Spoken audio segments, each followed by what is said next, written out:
Amado Padre Celestial, te damos gracias en este día que nos permites estar delante de tu presencia en tiempos donde muchas generaciones desearon acercarse al trono de tu gracia y había un velo que separaba tu presencia del resto del mundo.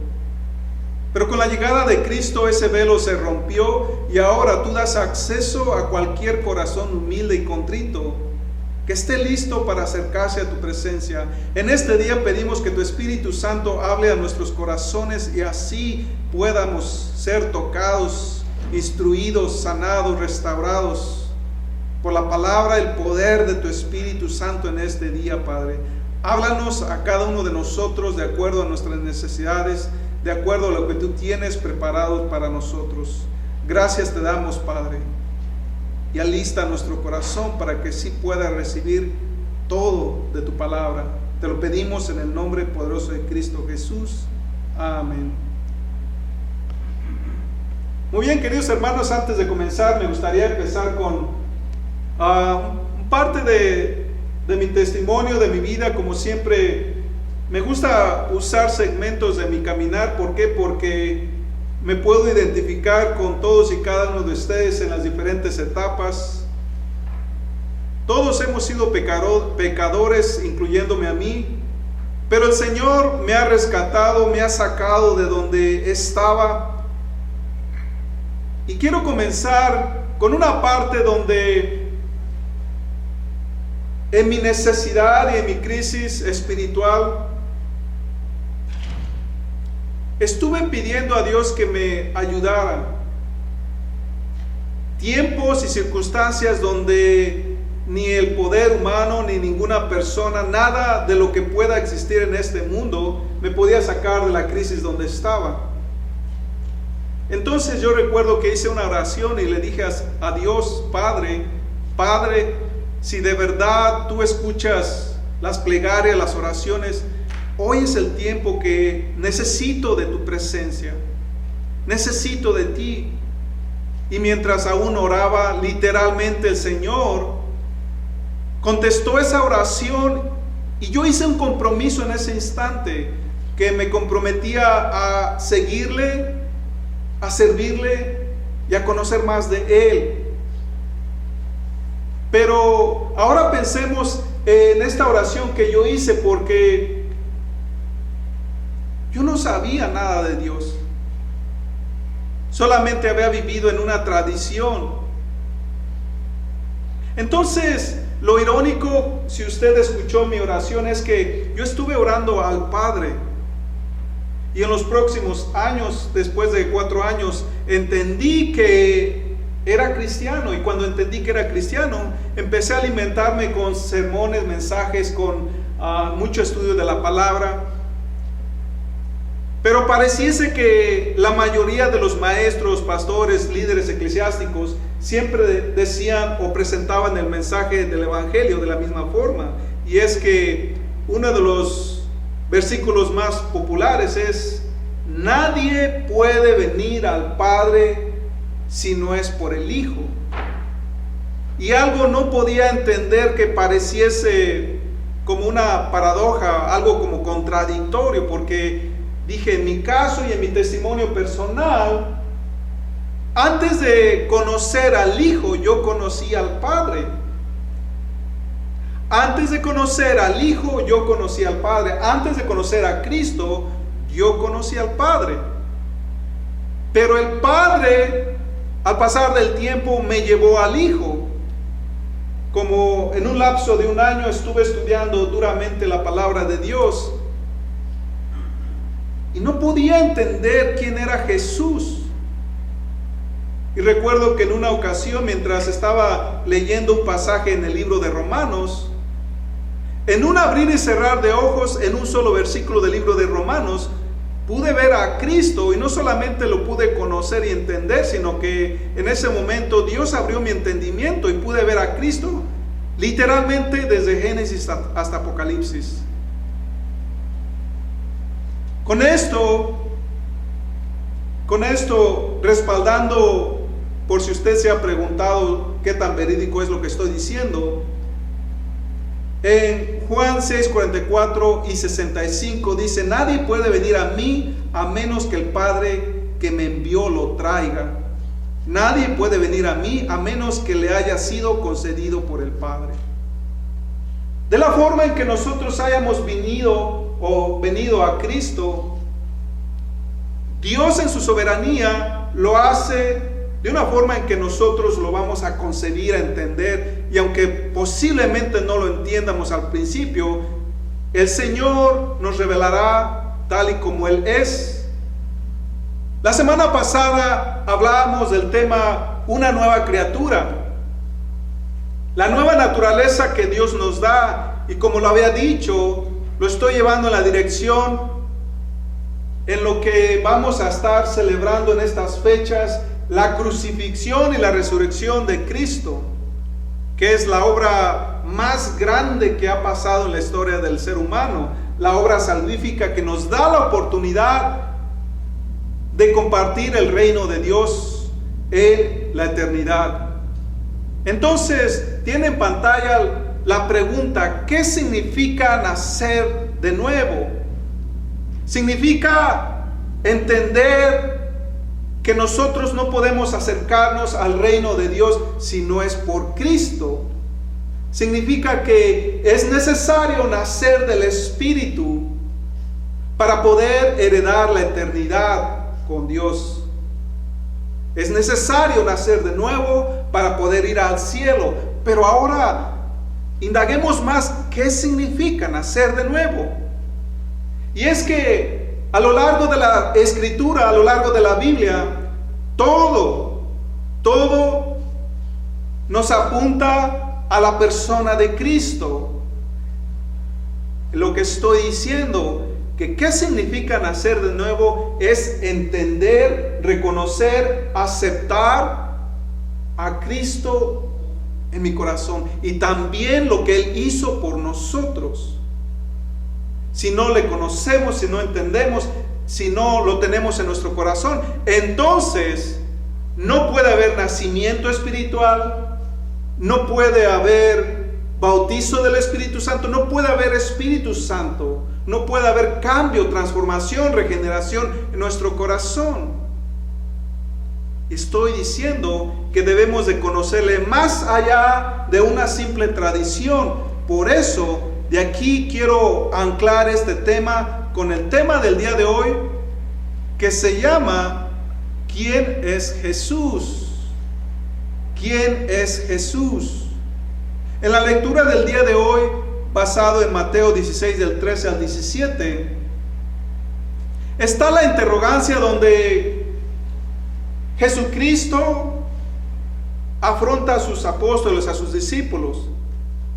Entonces les hace la pregunta: ¿quién dicen los hombres que es el Hijo del Hombre? O en otras versiones más claras, ¿quién dice la gente que es el Hijo del Hombre? O sea, Jesucristo. Entonces, allí viene una serie de respuestas, lo que los apóstoles estaban escuchando. Lo que la gente estaba diciendo es que algunos decían: no, pues es Juan el Bautista. Otros decían: no, es Elías. Otros decían Jeremías o alguno de los profetas. Eso quiere decir que la gente tenía sus hipótesis, sus teorías, sus opiniones. No, pues Jesús es fulano, es sultano, es mangano. Pero en realidad pareciese que ninguno de ellos tenía la respuesta correcta. Y luego hace una segunda pregunta: pero ustedes, Jesús refiriéndose a los apóstoles, pero ustedes, ¿quién dicen que soy yo?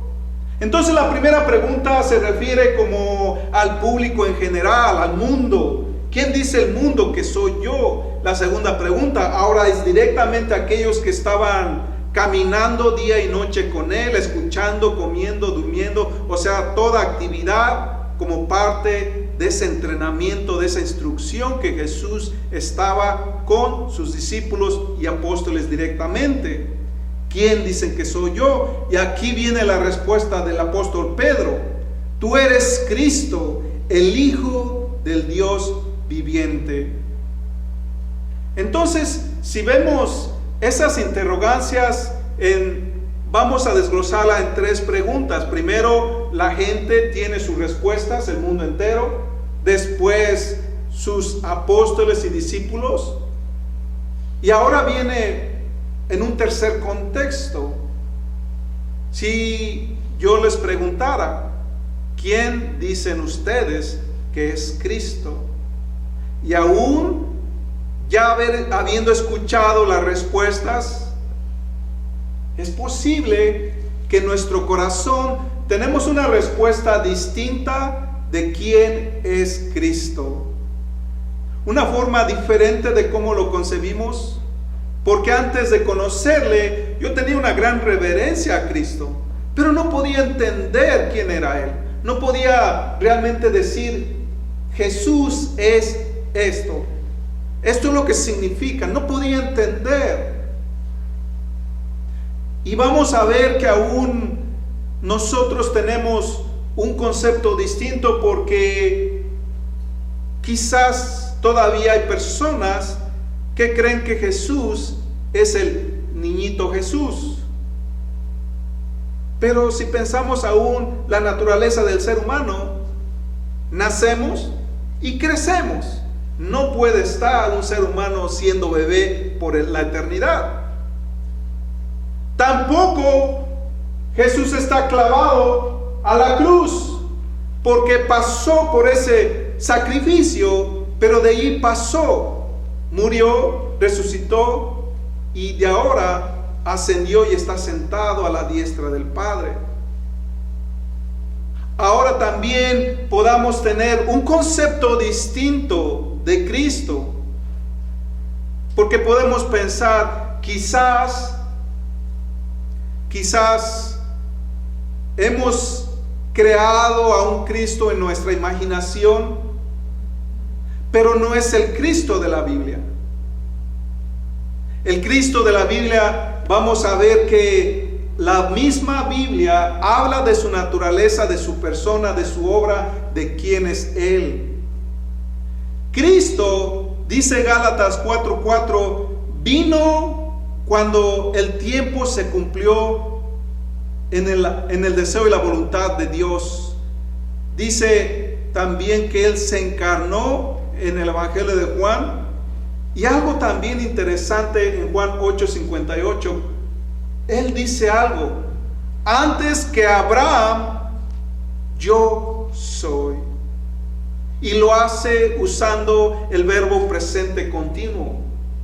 Lo más correcto, si lo analizamos gramáticamente, debió haber dicho yo fui. Antes que Abraham yo fui, pero no usó el pasado, sino usó un presente continuo, que quiere decir que desde la eternidad venía hasta la eternidad. No está usando pasado, presente o futuro, sino algo que es continuo constantemente, que es el tiempo de Dios, el tiempo presente perfecto. Entonces, si nosotros estamos hablando de que muchas de las veces hay problemas para entender la persona de Jesús, queremos hablar realmente qué dice la Biblia de quién es Jesús, porque al nacer espiritualmente de nuevo es necesario también entender quién es Jesús. ¿Quién es Jesús? Jesús es completamente hombre porque nació de la Virgen María, pero también es completamente Dios porque fue engendrado por el Espíritu Santo. Cuando Él fue a la cruz y después resucitó y fue glorificado, ahora se manifiesta a sus apóstoles y discípulos. Una de las primeras cosas que Él hace para demostrar su humanidad, después de haber resucitado, Él viene y convive con sus apóstoles. Le muestra sus pies, sus manos, su costado, para demostrarles su humanidad, porque ellos estaban perplejos. ¿De verdad resucitó aquel que había predicho, aquel que había profetizado? Y para demostrarles que realmente era cierto, ahora Él pide pan para comer. Porque saben, si ustedes recuerdan, cuando Jesús va caminando por el agua en el mar de Galilea, lo primero que ellos dijeron, ¿es un fantasma? Lo primero que nosotros vamos a contemplar cuando algo sobrenatural pasa. Y Jesucristo quiso derrumbar esas ideas, demostrándole con su cuerpo, sus manos, sus pies, su costado y comiendo para decirles, yo soy. También vemos en Juan 20:26, en otro escenario, cómo Jesús aparece en aquella casa donde estaban reunidos a puerta cerrada, porque ya la persecución había comenzado y estaban a puerta cerrada, quizás con candado.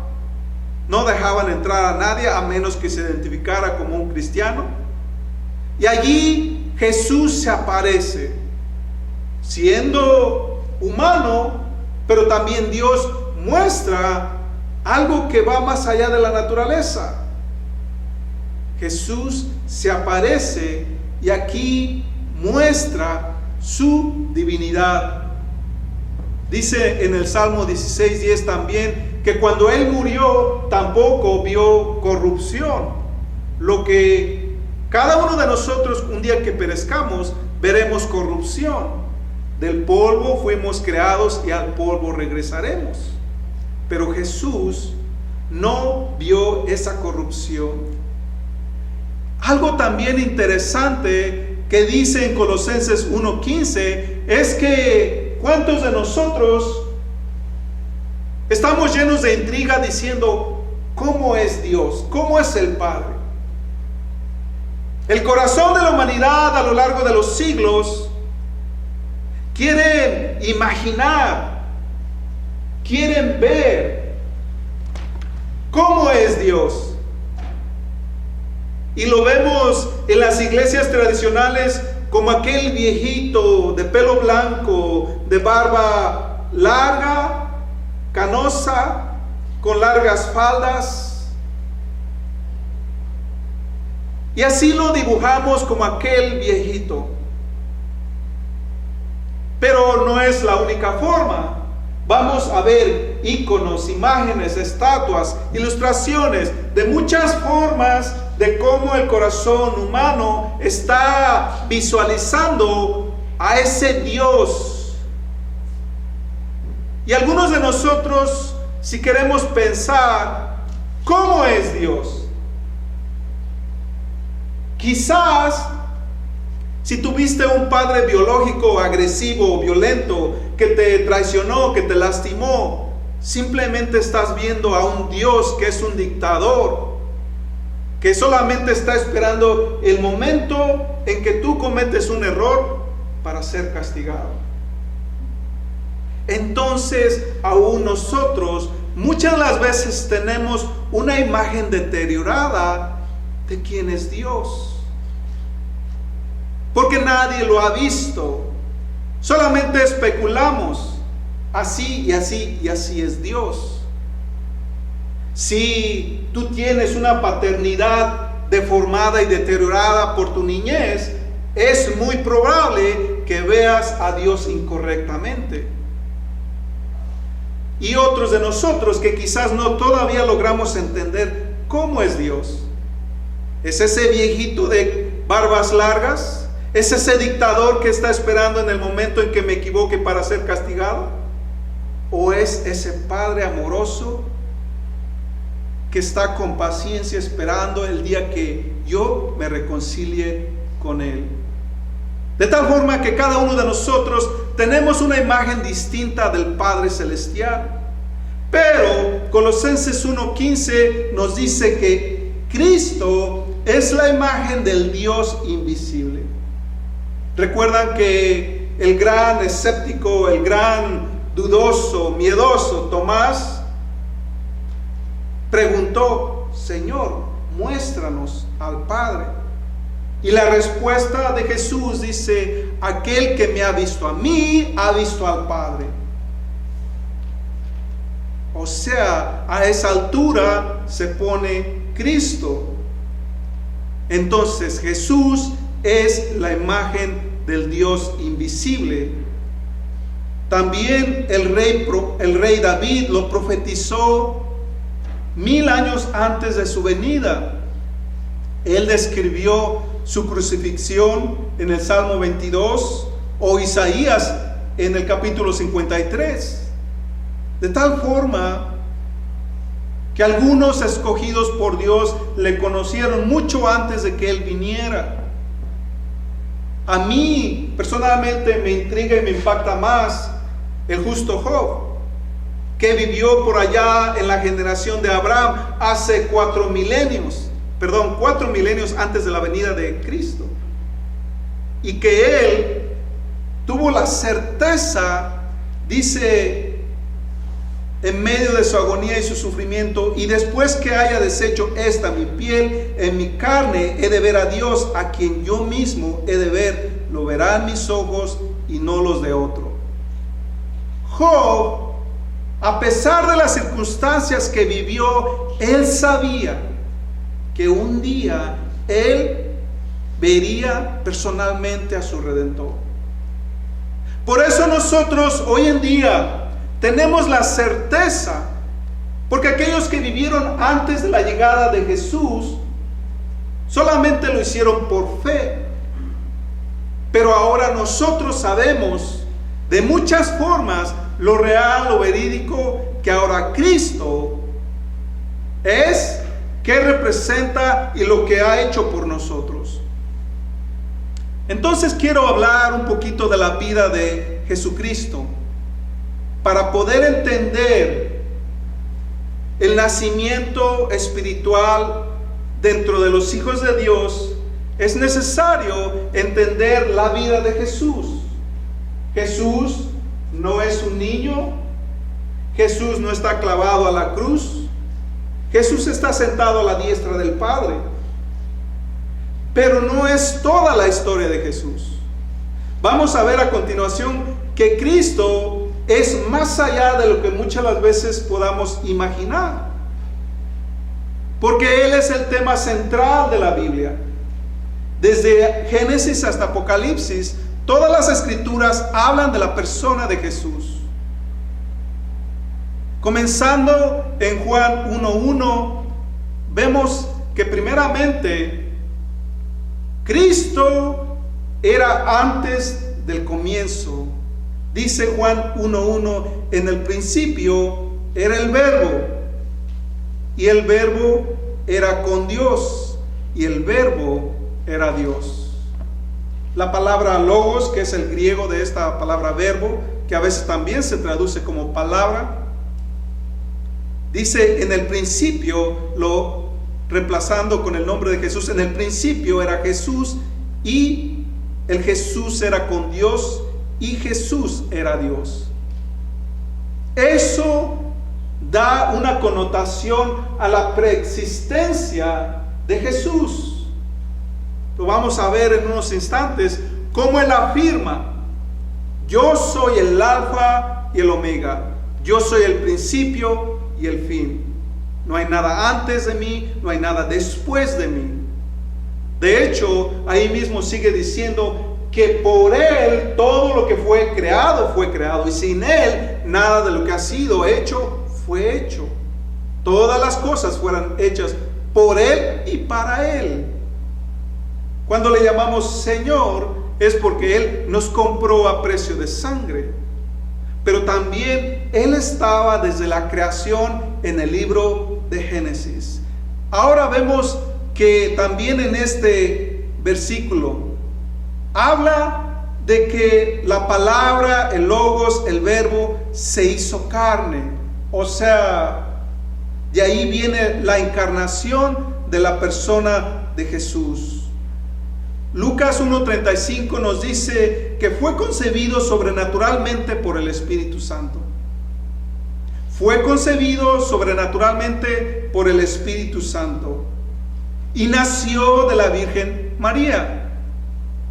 También nos dice que vino en forma humana y como un siervo sufriente. Cuando Cristo se encarna, Se despoja de su divinidad y se hace hombre. Algo totalmente radical a lo que nosotros pensaríamos, porque la mayoría de nosotros quisiéramos ser un Dios. La historia lo demuestra. Gobernadores, reyes, monarcas, generales, aquellos grandes imperios se han autoproclamado los líderes como dioses, y todos ellos han perecido. El corazón del ser humano es que quisiera tener poder y ser como un Dios, pero solamente tenemos un Dios que se rebajó, que se humilló y quiso ser hombre.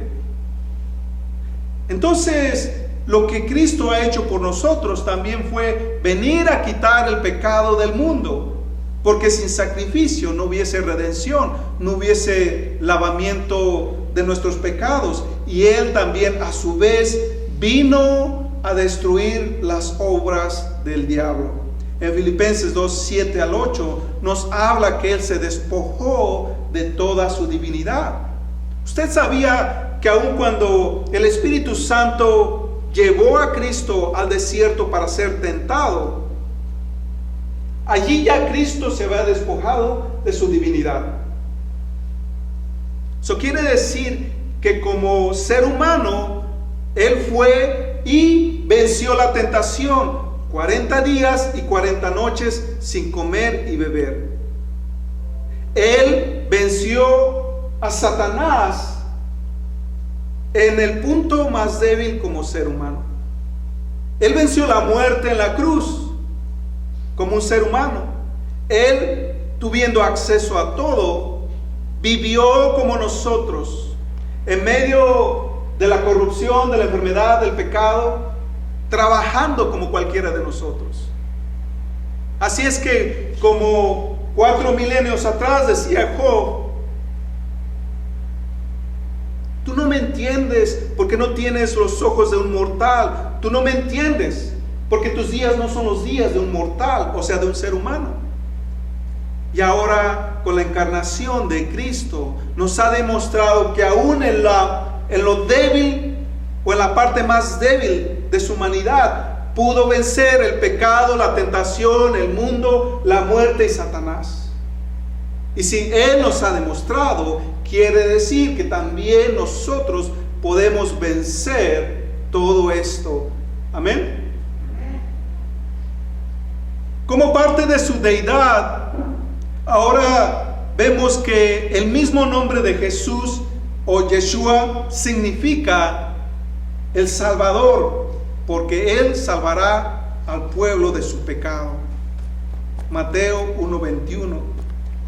También, si ha notado, le llamamos Cristo, le llamamos Jesús, le llamamos Mesías, le llamamos Señor. Bueno, cada uno de esos pronombres tiene su significado. Por ejemplo, Cristo viene de la palabra griega Christos, que significa ungido, o Mesías,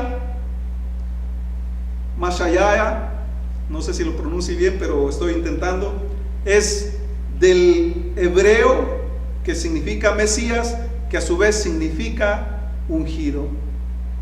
Dice Isaías 61:1, el Espíritu del Señor Jehová está sobre mí, porque me ha ungido. Jehová me ha enviado para anunciar buenas nuevas a los pobres, para vendar a los quebrantados de corazón, para proclamar libertad a los cautivos y a los prisioneros, apertura de la cárcel. Jesús fue el ungido de Dios. ¿Y qué significa en sí ungido? Ungido fue el predilecto, el escogido, el dedicado, el consagrado, el santificado por Dios para redimir o para lavar o para quitar el pecado del mundo. Gracias a esta obra salvífica de Cristo en la cruz, ahora nosotros podemos tener acceso al cielo sin las muchas buenas obras que a veces nosotros quisiéramos hacer y ganarnos el favor de Dios. simplemente es confiar en lo que ya Él hizo por nosotros en la cruz. También Cristo viene del linaje de David. Recuerdan que a Jesús le decían: Jesús, hijo de David. Jesús, hijo de David. No es que literalmente fuera hijo de David, sino lo que ellos decían en su mente, que ellos sabían, es que el Mesías tendría que venir del linaje del rey David. Y vemos que en el Evangelio de Lucas habla de la genealogía de Jesús a través de María, mientras que en el Evangelio de Mateo habla de la misma genealogía de Jesús, pero a través de la vida de José. Jesús también es conocido como el Hijo de Dios y también como el Señor o Adonai. Adonai, una palabra que muchas las veces se usó en el Antiguo Testamento para denotar a Dios, para llamar a Dios. Le llamaban Señor. ¿Usted ha visto que incluso en las Biblias tiene Señor con una S mayúscula? Y si ahora en el Nuevo Testamento se le llama Señor, tiene una correlación estrecha y directa. ¿Por qué? Porque Adonai en la lengua original se le llama al nombre de Dios como Jehová o Yahvé, cualquiera de esas traducciones. Y que también en la tradición judía, la reverencia de no nombrar irreverentemente el nombre de Dios, muchas las veces lo reemplazaron poniendo el pronombre Señor. Así nosotros no blasfemaríamos o nombraríamos el nombre de Dios en vano. Adonai en hebreo, o ahora Kyrios o Señor en griego.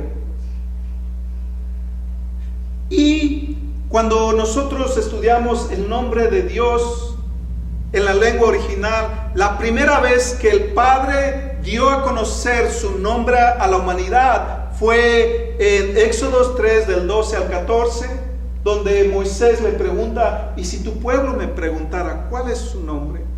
¿Qué les contestaría? La respuesta de Dios: yo soy el que soy. Yo soy el que soy. De allí es donde nace el nombre Jehová o Yahvé. ¿Por qué? Porque en el hebreo son solamente 4 letras que no son pronunciables para las lenguas modernas. Y como no son pronunciables, hicieron una mezcla de las consonantes de la palabra Adonai, o sea Señor, con las 4 letras. Y de ahí es que sale el nombre Jehová o Yahvé. En inglés, Yahweh. Entonces, de esta forma sabemos que también ahora Jesucristo en el Nuevo Testamento se adjudica el mismo pronombre, el mismo título, la misma expresión. Si Dios dijo: yo soy el que soy en Éxodo 3:14, ahora vemos a Jesucristo diciendo de múltiples formas que también Él es el yo soy. Juan 6:41 dice: yo soy el pan que descendió del cielo. Juan 8:12: yo soy la luz del mundo. Juan 10:7: yo soy la puerta. Juan 10:11: yo soy el buen pastor. Juan 11:25: yo soy la resurrección y la vida. Juan 14:6: yo soy el camino, la verdad y la vida. Y uno de los pasajes que también son tremendos para nuestra verdad, en Juan 8:24 dice: si no creéis que yo soy, en sus pecados morirán. O sea, Cristo se adjudica la divinidad de Dios mismo en su propia persona. Y Él vuelve a repetir: yo soy. Por eso, cuando cité lo que les dijo a los fariseos, antes que Abraham, yo soy. Antes que Abraham, yo soy. El verbo presente continuo que denota eternidad, porque Él viene desde antes de los tiempos cronológicos medibles. Y Él está hasta después. Ahora entonces podemos ver que Cristo ya existía antes de la creación del mundo. La preexistencia de Cristo, porque Él, como lo hablábamos en uno de los temas anteriores, en el principio Dios creó los cielos y la tierra. En esa palabra no nos dice mucho en el español o en el inglés, pero si lo analizáramos en el hebreo, la lengua original, allí está hablando en plural: Padre, Hijo y Espíritu Santo. Entonces Jesús se adjudica la divinidad, y ahora en la vida de Jesús vemos que en su gran obra fue lo que le hizo distinto, superior a todo lo que nosotros podamos conocer. La crucifixión de Jesús es lo que da puertas abiertas a cualquier ser humano. De tal forma que cuando nosotros decimos o hemos escuchado en la calle, soy hijo de Dios, no todo el que me llame Señor, Señor, entrará al reino de Dios. ¿Cómo podemos ser parte del reino de Dios? Aceptando la obra salvífica de Cristo en la cruz. La cruz es la verdad fundamental de la revelación de la palabra de Dios. La palabra de Dios también está llena de símbolos, ilustraciones, analogías de lo que Cristo ha hecho por la humanidad. Por ejemplo, en el Éxodo, Él representa el Cordero Pascual. O también en la travesía del desierto, Él representa la serpiente de bronce, la cual todo el que miraba hacia Él sería salvo de la picadura de serpientes. En Juan vemos que Él es el pastor, el buen pastor. O también en el Salmo 23, en Isaías 53, Él es el Salvador sufriente, aquel que es descrito en la gran crucifixión. La obra de Jesucristo entonces toma su cúspide en la cruz del Calvario. Ahora tenemos la siguiente etapa, su muerte. ¿Sabía usted que la vida de Jesús no salvó a nadie? La vida de Jesús no salvó a nadie, sino fue su muerte de Jesús quien ha salvado la humanidad y el mundo entero. Porque en su vida Él simplemente vino a avalar, a respaldar, a proclamar las buenas nuevas. Pero en sí fue el haber dado su vida para redención de los pecadores, que es lo que nos da el ticket hacia el cielo. ¿Por qué? Porque si nosotros a toda la Biblia le llamamos Antiguo Pacto o Nuevo Pacto, si nosotros le llamamos Antiguo Pacto o Nuevo Pacto, o Antiguo Testamento y Nuevo Testamento, ¿cuántos testamentos usted conoce donde las personas, los hijos, las hijas o el heredero va a reclamar lo que se le haya heredado? En un testamento, para tomar efecto el testamento en su legalidad, tiene que haber muerte. Sin muerte no toma legalidad el testamento. Lo mismo pasa con el sacrificio de Cristo. Para que su obra fuera salvífica y tomara efecto en términos legales, porque Dios se apega a la legalidad de lo que Él ha escrito. Para tomar efecto este Nuevo Testamento tuvo que haber derramamiento de sangre. Ahora al Cristo derramar su sangre, toma efecto, pleno, absoluto efecto, la legalidad de lo que viene siendo un pacto, un testamento. Testamento y pacto es lo mismo. Y esto lo declara en el Evangelio de Juan 3:14 al 18. La otra parte de su resurrección es que Cristo, a través de su resurrección, vino a mostrar que en Él recaían las muchas profecías. Sabía que hay más de 300 profecías que hablan de que en la persona de Jesús vendrían las profecías mesiánicas, el cumplimiento. ¿Cuál es la posibilidad de que este Jesús fuera aquel profetizado por todos desde la antigüedad? Es como si usted se parara en la luna y desde la luna dijera: voy a pegarle al blanco. Si usted pusiera en un lugar determinado sobre la faz de la tierra un centavito de cobre, un penny, un centavo literalmente, y que sin ningún aparato usted dijera: voy a lanzar una piedra y le voy a pegar al blanco desde la luna hasta la tierra, ¿cuál sería la probabilidad? Pues esa misma probabilidad equivale a que una persona fuera aquel Mesías. ¿Por qué? Porque había muchas características, muchos requisitos, mucho criterio que solamente el escogido por Dios tenía que cumplir. Todo lo que Cristo hizo y aún dijo estaba basado en lo que se hablaba de Él en el antiguo pacto. Entonces la resurrección ahora viene a vencer la muerte y viene a cumplir su palabra, lo profetizado, y con su resurrección vendría a traer la gran promesa de traer también la esperanza de una nueva vida a aquellos que creerían en Él. Toda la Biblia apunta a la obra salvífica de Cristo. Cuando nosotros nos preguntamos ¿quién es Jesús?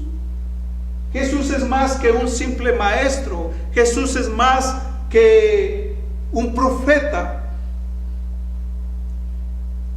Jesús es el Hijo de Dios. Jesús es el Verbo encarnado. Jesús es el Redentor, el Salvador. En alguna ocasión me invitaban a enseñar temas de guerra espiritual porque querían que les enseñara cómo ser libres. Esa palabra está pesada. Ahorita estoy tomando clases de abusos de sustancias y de acuerdo a los psicólogos, todos tenemos adicciones. Todos tenemos adicciones. Todos hablamos del que toma, del que se droga. Todos hablamos de el que tiene fuertes hábitos que son conocidos en la sociedad. Pero pocas de las veces hablamos de otros tipos de hábitos. Todos tenemos hábitos. Y aquella persona que tiene malos hábitos es una persona enferma. Ahora estoy hablando solamente de hábitos o adicciones. Si hablamos de asuntos espirituales, todos vamos a estar atados en alguna parte u otra. Por eso, en aquella ocasión que me invitaban a hablar sobre la libertad, ¿cómo puedo hablar de libertad si no puedo hablar del libertador? Es necesario hablar de aquel que libera. Porque sin Cristo no hay Espíritu Santo. Sin Cristo no hay salvación. Sin Cristo no hay justificación. Sin Cristo no hay dones espirituales. Sin Cristo no hay iglesia. Sin Cristo no hay cielo o esperanza eterna. En Él todas las direcciones habladas y por hablar se cumplen. Y nosotros, al pasar de nuestra vida, debemos de hacer una decisión. Cuando somos jóvenes o niños, no me importa. Y no me importa porque si soy un niño o soy un joven, nada me duele, tengo toda mi salud, tengo un futuro por delante, eso es lo que creemos. Tengo trabajo, tengo escuela, tengo mis padres, tengo mi familia, no tengo mayores responsabilidades. Por eso, como no sentimos una necesidad, pocas de las veces nos refugiamos en Él. Pero conforme vaya pasando el tiempo, pregúnteme a mí, ya cuando te levantas, ya cuando son las 5, las 6 o las 7 a la hora que nos levantamos, ya parecemos una matraca. Los huesos, las coyunturas, los tobillos, las rodillas, el estómago. Ya el peso de los años comienzan a pegar. Los casados, todos los casados sabemos lo duro y difícil que es sostener una relación con otro ser humano, dos personas diferentes, y cada quien con su ego. Decimos, hay una ilustración que hay el número 6 en el piso, y si una persona lo ve de este lado, es el 6, y la otra pareja lo ve del otro lado, es el 9, y los dos aferrados es 6 y el otro no es 9. Así miramos la vida. Padres, cuando somos padres, lo más que nos puede pegar en la vida es ver a un hijo sufrir. No hay dolor más grande ver la prepotencia de que no podemos hacer nada por nuestros hijos. Es allí entonces cuando nosotros buscamos a alguien más que trascienda nuestro poder, nuestro alcance, nuestra inteligencia. Cuando no hay necesidad, nada nos orilla a buscar de Dios. Pero es la necesidad que nos orilla a buscarle. Y aún, entre más somos golpeados por la vida, entenderemos que los golpes de la vida llega el momento en que hasta el día que caes en cama y no hay fuerzas para levantarse, ese día entenderás que tus fuerzas te son dadas y no son tuyas. Hasta el día que tu vida se ve en un destello, en un abrir y cerrar de ojos, entendemos que tu vida no es tuya, se te fue dada. Hasta el día que la asperidad de la vida nos hace cuestionar, ¿acaso esto es todo lo que hay en la vida? El sufrir, el llorar. ¿Cuántas de las veces nos hemos preguntado, ¿dónde estaba Dios cuando me pasó esto? Y no entendemos. Muchos estamos enojados con Él. Pero ciertamente, sea una cosa o la otra, en las circunstancias en que estemos, Dios es paciente para que un día tú y yo nos reconciliemos con Él. Para esto es que Cristo vino a morir, para reconciliar al Padre con nosotros. Sin reconciliación no hay perdón. Nosotros no podemos amar si no amamos a Dios. Porque cuando vivimos sin Dios, solamente vamos a amarnos a nosotros mismos. E incluso veamos la ecuación de una pareja matrimonial o de una simple pareja. Yo amo condicionalmente si mi pareja me ama. El día que no me siento amado, entonces dejo de amar. El amor de Dios es incondicional. Nos enseña a ir más allá de nuestros sentimientos o de nuestros pensamientos. Y lo maravilloso es que dice en su palabra que Él nos amó aun cuando éramos pecadores, que Él nos amó aún desde antes, que Él nos conoció desde el vientre de nuestra madre. ¿No es maravilloso? Y ahora, cuando le conocemos, entre más crecemos, entre más entendemos su palabra, vamos a ver que de verdad Dios está allí presente. Dios estuvo siempre presente. Cuando Dios comienza a sanar nuestras heridas, cuando ahora la vida comienza a tomar sentido, es un proceso. Y muchas las veces, entre más suframos, más agradecidos estaremos con Dios. Entonces, todo lo que está escrito en el Antiguo Testamento, todo lo que se habla en el Antiguo Testamento, nos lleva a la dirección de la cruz. Nos lleva a la persona de Jesús, al gran sacrificio que Él hizo por nosotros. Sin Cristo no puede haber nacimiento espiritual. Sin Cristo no puede haber eternidad. No puede haber cielo. Entonces ahora Cristo ha ascendido a los cielos y desde allá Él intercede por la humanidad. Él se ha convertido en el Hijo de Dios. Él es Dios. Y Jesús, en lo que dice su palabra, vendrá por segunda vez a dar juicio a los vivos y a los muertos, a los buenos para glorificación, a los no buenos para condenación. Con esto vamos terminando.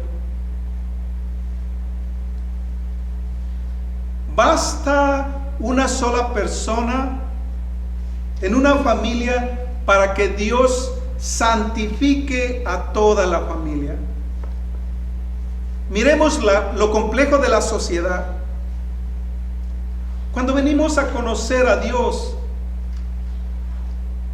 típicamente ocurre por una persona en la casa. Y qué duro y difícil es cuando una sola persona cree en Dios. Porque está la presión de la familia, compañeros de trabajo, de escuela, de la sociedad. Y literalmente así nos dicen: si tú no piensas como nosotros pensamos, tú eres el malo de la película. Y comienzas a ser rechazado, rechazada. Pero aquel que entiende la palabra de Dios, aquel que ahora ha confiado en la obra salvífica de Cristo, sabe que Dios nos da una identidad particular, singular, específica. Dios nos da esa nueva naturaleza. Dios comienza a trabajar en nuestros corazones. Y lo mejor aún, Dios santifica toda una casa, o sea, todo el hogar, por causa de una persona. Lo vemos en el caso de Abraham, lo vemos en el caso de Jacob, lo vemos en el caso de José, lo vemos en el caso de David, y así de caso en caso, Dios santifica una casa por causa de una sola persona. Y ahora, si nosotros somos esa persona, hay que seguir persistiendo, hay que seguir creciendo.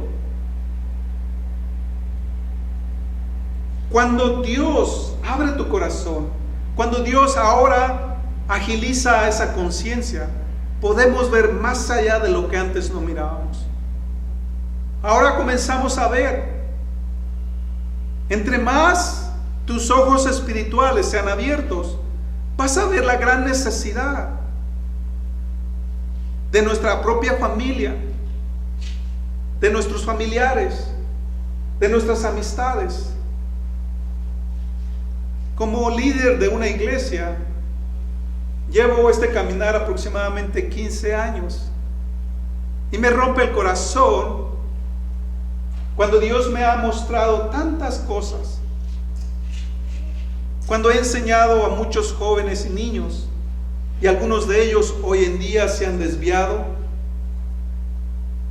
cuando veo a aquellas personas que estimo, que aprecio, amigos, amigas, familiares, familia, como si se estuvieran dando topes contra la pared. Duele, pero creo que aún Dios nos da esa oportunidad de hacer la diferencia, de influenciar para bien a los demás. No es fácil en el comienzo. Cuando comencé a caminar con Dios, me gustaba amanecerme con mis familiares, con amigos. Sí, no es algo de que me enorgullezca. Y ahora no me quiero desvelar 10 minutos para hacer una oración a Dios. Bueno, eso es lo que a veces dice la carne.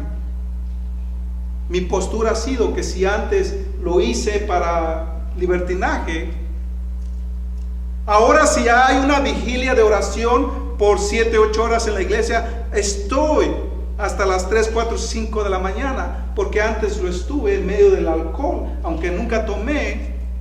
Pero en medio de estas circunstancias, yo ahora tengo una opción, tengo dos opciones, perdón. En cada circunstancia de la vida, yo soy hombre, así es que usted aplíquelo si es mujer, si es niño, si es joven, si es en la situación que esté. Como hombre, cuando están las parrandas, cuando están los amigos, cuando están las fiestas, cuando está la familia, y hay de todo. Y cuando digo de todo, es de todo, porque me he encontrado casos donde hay drogas, me he encontrado casos donde hay alcohol, donde hay prostitución, donde hay de todo. Como hombre estoy expuesto a un sinfín de situaciones. Y yo tengo la opción o de rebajarme al nivel de los demás, o de subir a los demás a mi nivel. Usted va a escoger en cada situación de la vida. Y usted también tiene el poder de cambiar para bien a su familia, sea quien sea. Porque en este mundo hay de todo tipo de configuraciones. Hay veces que solamente el esposo está en la iglesia, a veces que la esposa solamente está en la iglesia, a veces que solamente un hijo está en la iglesia. Hay todo tipo de situaciones. Por lo tanto, creo que todos vamos a tener familia, familiares, amigos, compañeros de trabajo o simplemente conocidos que necesitan el amor de Dios. Cuando no tenemos el amor de Dios en nuestro corazón, se va a traducir todo el tiempo en sufrimiento, todo el tiempo en dolor. Y no hay cómo entregárselo a Dios, porque no hay un Dios en nuestro corazón. Cuando las consecuencias del pecado han avanzado, hay veces que los daños son irreparables. He conocido personas en lugares psiquiátricos por el consumo excesivo de drogas. Hay todo tipo de consecuencias que una vez que se pasa cierta línea son irreparables humanamente hablando. Dios nos va a perdonar todo el tiempo, pero las consecuencias de nuestros actos, decisiones, palabras no van a perdonar esas consecuencias. Entonces, queridos hermanos, la persona de Jesús vino para darnos un nuevo comienzo. Vino para animarnos, para invitarnos a ese cambio. Y aunque muchas las veces en el comienzo no tenga sentido, conforme más vaya avanzando en la vida, usted lo va a entender. Y siempre estoy repitiendo constantemente: no crea las palabras del pastor, crea las evidencias que Dios da en un testimonio, en una vida transformada. Porque sabes, aunque tuvieras trillones de dólares en tu bolsillo, tú no puedes comprar el cambio de tu pareja, de tus hijos. No hay valor monetario que pueda cambiar el corazón de un ser humano. Aún si nosotros somos de aquellos que nos gusta controlar, manipular o chantajear, llegará el momento en que eso se vendrá en contra tuya, porque nosotros no podemos controlar o demandar cómo vivir a otro ser humano. Podemos influenciar, mas no podemos forzar el cambio en una persona. Nadie puede cambiar la actitud, el carácter o el corazón de otro ser humano. Solamente Dios. Amén. Oremos. Que esta palabra de esperanza haya caído en tierra fértil en los corazones de todos aquellos que te han escuchado de buena gana, los que estamos aquí presentes o los que están a distancia. Te pedimos, Padre, que esta palabra haga un cambio en nuestros corazones, que llegue el momento en que todo sufrimiento y dolor podamos entregártelo a ti, como dice tu promesa. Vengan a mí todos los que están cargados y cansados, que yo les daré descanso. Así es, Padre, porque en tu palabra está la salida a las crisis, tempestades, tentaciones, porque tu palabra es el manual de vivir, que nos da esperanza, que produce fe, que nos enseña a amar, que nos enseña a confiar en ti. Padre, yo te pido también por todo corazón que ha sido lastimado en esta vida, en este caminar, para que tu Espíritu Santo traiga un aceite que sea como un ungüento fresco que comienza a limpiar las heridas del alma y que comience a sanar todo corazón herido, porque al fin del día, Padre, tu palabra es una vida que produce lo que a veces nosotros carecemos, que nos da esperanzas a un nuevo porvenir y una nueva naturaleza, que nos redime, nos restaura, y aunque seamos vasijas rotas, en tus manos tú nos vuelves a hacer. Nos das una nueva naturaleza, derrumbas las corazas que hay en nuestro corazón y haces de este corazón de piedra un nuevo corazón. Gracias por todos aquellos que se han dispuesto el día de hoy a venir a tu presencia. Bendice todas las familias que están representadas, todos los corazones que están recibiendo de buena gana. Gracias te damos